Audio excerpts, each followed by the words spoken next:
48 तासांच्या नाट्यमय घडामोडींनंतर सामनातील वादग्रस्त व्यंगचित्राबाबत व्यंगचित्रकार श्रीनिवास प्रभुदेसाई यांनी दिलगिरी व्यक्त केली आहे। शिवसेनेचं मुखपत्र सामनातूनच त्यांनी आपली दिलगिरी व्यक्त केली आहे। कोणत्याही समाजाच्या भावना दुखावण्याचा माझा कधीच हेतू नव्हता, तरीही कुणाच्या भावना दुखावल्या असतील तर मी दिलगिरी व्यक्त करतो, असं ते म्हणाले।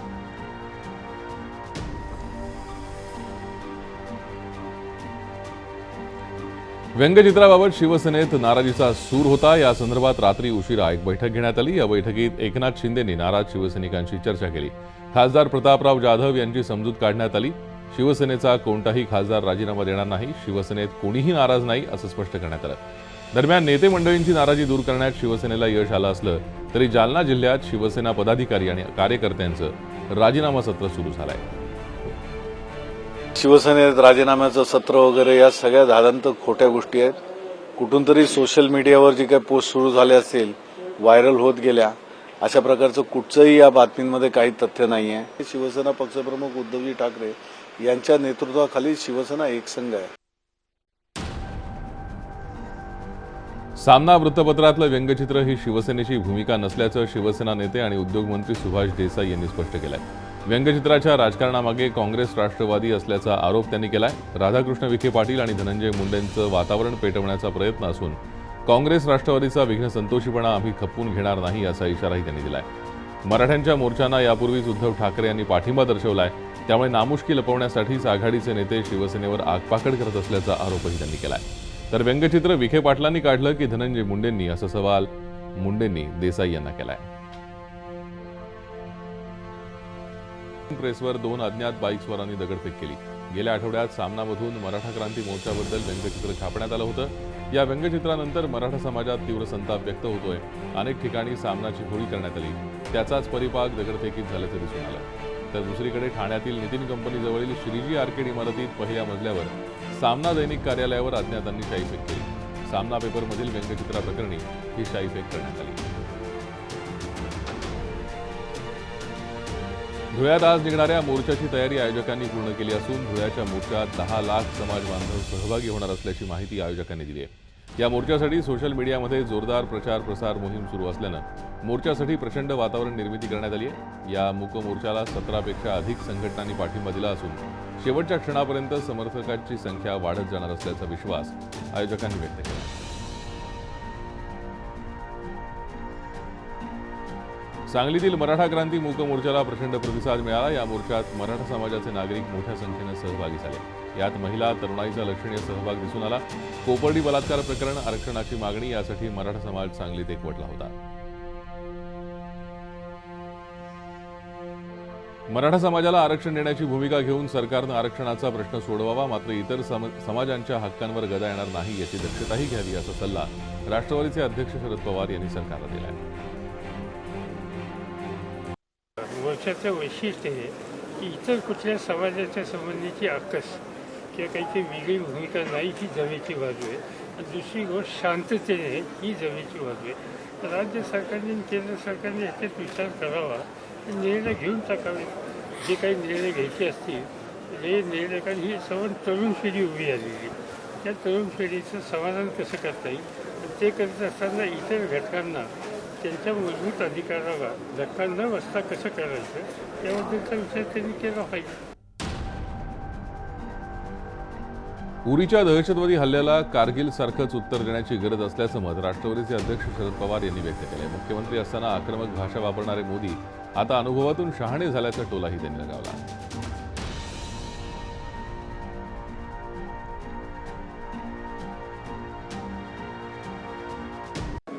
कारगिलच्या वेळेला प्रसंग आला त्यावेळेला तशा प्रकारचे उत्तर दिले की यापूर्वी प्रधानमंत्री ज्या वेळेला राज्याचे मुख्यमंत्री होते त्यावेळी त्यांची भाषणे मी आठवत आहे। त्यावेळी ते सातत्यानं म्हणायचे की लवलं इथं पाठवलं बंद करा, सैन्य पाठवा, हल्ले करा, अमुक करा। आज त्यांच्यामध्ये बदल दिसतोय। ठीक आहे, म्हणजे अनुभवाने माणसे शहाणी होतात, हा त्याचा अर्थ। छगन भुजबळ यांच्या अडचणीत आणखी वाढ झाली आहे। भुजबळ यांचे माजी सीए समीर कर्वे यांनी मुंबई एज्युकेशन ट्रस्टच्या जागेचा गैरवापर होत असल्याच्या संदर्भात मुंबई हायकोर्टात 2014 साली दाखल केलेल्या याचिकेच्या सुनावणी दरम्यान आर्थिक गुन्हे शाखा आणि एसीबीनं आपले अहवाल सादर केलेत। या अहवालांच्या आधारे नेमकी कोणती कारवाई करण्यात यावी याचा निर्णय मुंबई पोलीस आयुक्त घेतील, अशी माहिती राज्याचे महाधिवक्ता रोहित देव यांनी मुंबई उच्च न्यायालयात दिली आहे. डेंग्यूच्या डासांचा प्रादुर्भाव रोखण्यासाठी मुंबईकरांमध्ये तीव्र उदासीनता पाहायला मिळते. डेंग्यूच्या आळ्या सापडलेल्या घरांमध्ये राहणाऱ्या एकूण 13,000 नागरिकांना नोटिसा बजावण्यात आल्या. पण नोटिसा बजावल्यानंतरही योग्य पावलं न उचलणाऱ्या तब्बल 927 जणांवर महानगर दंडाधिकाऱ्यांच्या कोर्टात खटले दाखल करण्यात आले. डासांची उत्पत्ती रोखण्यासाठी पालिकेची पथकं शहरात फिरतायत. अशा पथकांना काही नागरिक आडकाठी करतायत. त्यांच्यावरही असे खटले भरण्यात येणार आहेत. पालिकेच्या कायद्यानुसार कलम 381 अंतर्गत आधी डेंग्यूच्या आळ्या रोखण्यासाठी 3 दिवसात पावलं उचलण्याची नोटीस देण्यात येते. नागरिकांनी नोटीसीवर कारवाई केली नाही तर पालिकेला त्यांच्या विरोधात खटले भरण्याची मुभा असते. याच कलमाला अनुसरून मुंबई पालिकेनं 927 जणांवर खटला भरला आहे. राज्यातील सर्व शहरांचे विकास आराखडे इंग्रजीसोबत मराठीतही प्रसिद्ध करण्याचे आदेश मुंबई हायकोर्टानं दिले. सर्व प्रक्रिया 6 महिन्यांची मुदत देण्यात आली आहे. राज्यातील जनता ही मराठी भाषिक असून प्रत्येक नागरिकाला विकास आराखड्यातील नेमके काय मुद्दे आहेत हे समजलं पाहिजे. त्यामुळे हे सगळे आराखडे इंग्रजीसोबत मराठीतही असले पाहिजेत अशी मागणी करणारी जनहित याचिका संतराम तराले यांनी मुंबई उच्च न्यायालयात दाखल केली होती. त्यावर कोर्टानं हा निर्णय घेतलाय. राज्य सरकारनं ही प्रक्रिया सुरू करण्यात आली आहे अशी माहिती कोर्टाला दिली. पण ही सगळी प्रक्रिया 6 महिन्यात पूर्ण करण्याचे आदेश देत याचिका निकाली आली. गेल्या 3 वर्षांपासून कोरड्या दुष्काळानं होरपळत असलेल्या नांदेड जिल्ह्याला यंदा पावसानं तृप्त केलंय. नांदेड जिल्ह्यात पावसानं सरासरी गाठली आहे. 2 दिवसांपासून विष्णुपुरीचे 8 दरवाजे उघडण्यात आले. या पावसानं जमिनीतील पाण्याच्या पातळीत वाढ झाली आहे. आठवड्याभरापासून सुरू असलेल्या पावसानं जिल्ह्यातील सर्वच नदी नाल्यांना पूर आलाय. 2006 नंतर पहिल्यांदाच असा पाऊस झाल्याचं जाणकार सांगतात. राज्यातील इतर विभागाच्या तुलनेत कोकणात यंदा चांगला पाऊस झालाय. त्यामुळे यंदा भात शेतीला त्याचा फायदा झालाय. मात्र अतिपावसानं भात पिकावर निळे भुंगेरे या किडीचा प्रादुर्भाव वाढलाय. त्यामुळे भात उत्पादक शेतकऱ्यांची चिंता वाढली आहे.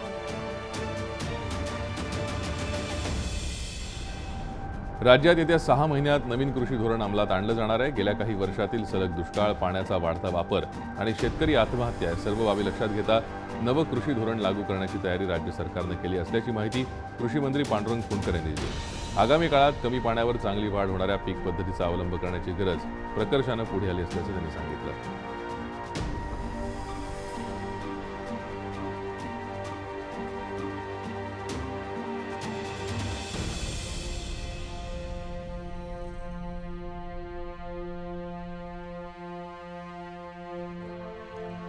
सोलापूर धुळे या राष्ट्रीय महामार्गावरील बीड शहरातून जाणाऱ्या बिंदुसरा नदीवरील पूल पुढील 2 महिने वाहतुकीसाठी बंद करण्यात आला आहे. अतिवृष्टीमुळे संभाव्य धोका लक्षात घेऊन सोलापूर, नांदेड आणि लातूरकडे जाणारी वाहतूक पाटोदा मार्गे वळवण्यात आली आहे. मागील 3-4 वर्षांपासून कुचकामी झालेला बिंदुसरा नदीवरचा पूल या पावसानं खचलाय.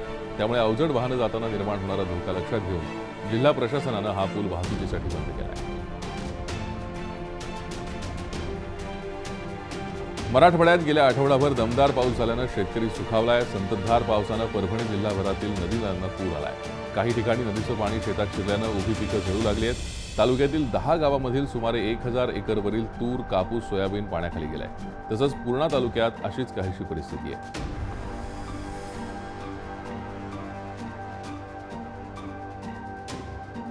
रायगड जिल्ह्यात 302 माध्यमिक शाळा असून त्यामध्ये 4631 शिक्षक कार्यरत आहेत.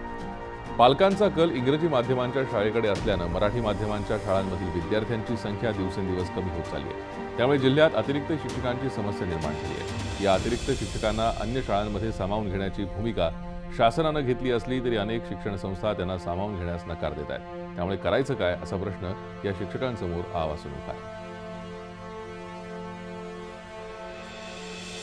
महानगरपालिकेच्या निवडणुका जसजशा जवळ येऊ लागल्या तसतसे आरोप प्रत्यारोप आणि आंदोलनाला सुरुवात झाली आहे. अमरावती महानगरपालिकेमधल्या सत्ताधारी आणि इतर पदाधिकारी यांनी महानगरपालिकेचं वाटोळं केलं असा आरोप करत आमदार रवी राणा यांच्या युवा स्वाभिमान पार्टीच्या वतीनं अमरावती महापालिकेवर मोर्चा काढण्यात आला. पर्यटन स्थळांची मार्केटिंग करण्यात महाराष्ट्र मागे पडल्याची हळहळ राज्य पर्यटन विकास विभागाचे ब्रँड अँबॅसेडर छत्रपती संभाजी महाराज यांनी व्यक्त केली आहे. महाराष्ट्रात जागतिक वारसा असलेली पर्यटन स्थळं आहेत, मात्र इतर राज्यांच्या तुलनेत महाराष्ट्रात पाहिजे तसा पर्यटन क्षेत्राचा विकास झालेला नाही. गड आणि किल्ल्यांना पर्यटनाची जोड देणं आवश्यक आहे. त्यासाठी वेगळं नियोजन करण्याची गरज असून आम्ही यावर काम सुरू केलं आहे असं त्यांनी स्पष्ट केलं आहे. पनवेल महापालिका स्थापनेचा मुहूर्त अखेर ठरला. येत्या 1 ऑक्टोबरला पनवेल महापालिका अस्तित्वात येणार आहे. पनवेल नगर परिषदेच्या संपूर्ण क्षेत्राचा महापालिकेत समावेश करण्यात येणार आहे. तसंच 29 महसुली गावांचाही समावेश महापालिकेत करण्यात येणार आहे. तर महापालिकेत खारघरच्या समावेशावरून तिढा कायम आहे, कारण खारघरवासियांचा पनवेल महापालिकेत जाण्यास विरोध आहे. त्यामुळे खारघरचा समावेश होणार की नाही याकडे सगळ्यांचं लक्ष लागलं आहे.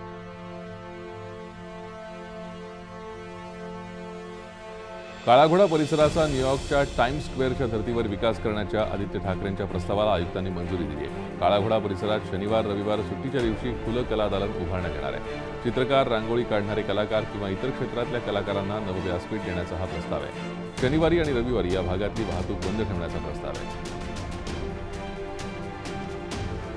मुंबई पालिका प्रभाग रचना आणि आरक्षण सोडत येत्या 3 तारखेला बांद्र्यातल्या रंगशारदा सभागृहात जाहीर करण्यात येईल. दुपारी 3 वाजता सोडतीच्या कामाला सुरुवात होईल असं महापालिकेनं काढलेल्या प्रसिद्धीपत्रकात म्हटलंय. दरम्यान मुंबई महापालिका निवडणुकीसाठीच्या वॉर्ड पुनर्रचनेत शहरातील 7 वॉर्ड कमी करण्यात आले, तर पश्चिम उपनगरात 5 आणि पूर्व उपनगरात 2 वॉर्ड वाढणार आहेत. त्यामुळे शहरातील नगरसेवकांची संख्या 63 वरून 56 होणार आहे.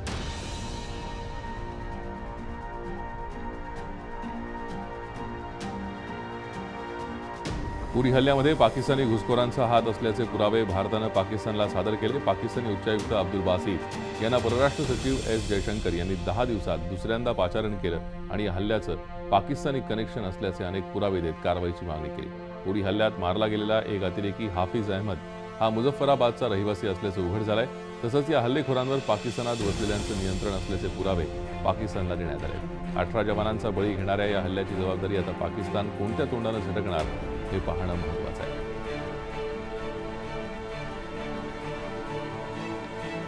इराकमध्ये झालेल्या 3 अतिरेकी कारवायांमध्ये 25 जणांचा बळी गेलाय. बगदाद जिल्ह्यात अल जदीदा इथे एका शियापंथीयांच्या मशिदीत आत्मघाती हल्ला झाला. या स्फोटात 17 जण ठार तर किमान 50 जण जखमी झालेत.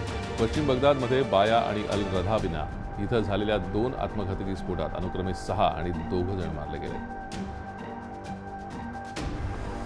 तैवानमध्ये आलेल्या मॅगी या चक्रीवादळानं मोठं नुकसान केलंय. तायचुंग शहरात निर्माणाधीन इमारतीचा भाग या वादळानं जमीनदोस्त केला. हे भीषण दृश्य कॅमेऱ्यामध्ये कैद झालंय. यामुळे अनेक वाहनांचं तसंच आसपासच्या इमारतींचं नुकसान झालंय. मॅगी चक्रीवादळानं तैवानच्या चांगहुआ काउंटीलाही दणका दिलाय. जपानी पर्यटकांना घेऊन जाणारी एक बस राष्ट्रीय महामार्गावर उलटली. यामध्ये किमान 7 जण जखमी झाल्याचं कळतंय. हे सर्व पर्यटक 50 ते 60 वयोगटातले असल्याची माहिती आहे.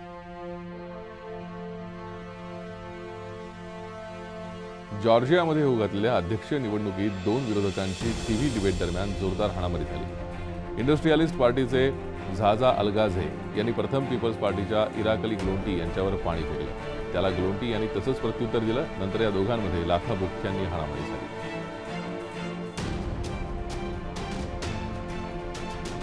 चीनचे पंतप्रधान ली केक्विंग यांनी क्युबाचे सर्वेसर्वा फिडेल कॅस्ट्रो यांची हवाना इथे भेट घेतली.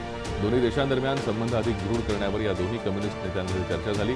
तसंच आफ्रिकेमधल्या घडामोडींवर यावेळी उभय नेत्यांनी विचारविनिमय केला. झी 24 तास रहा एक पाऊल पुढे.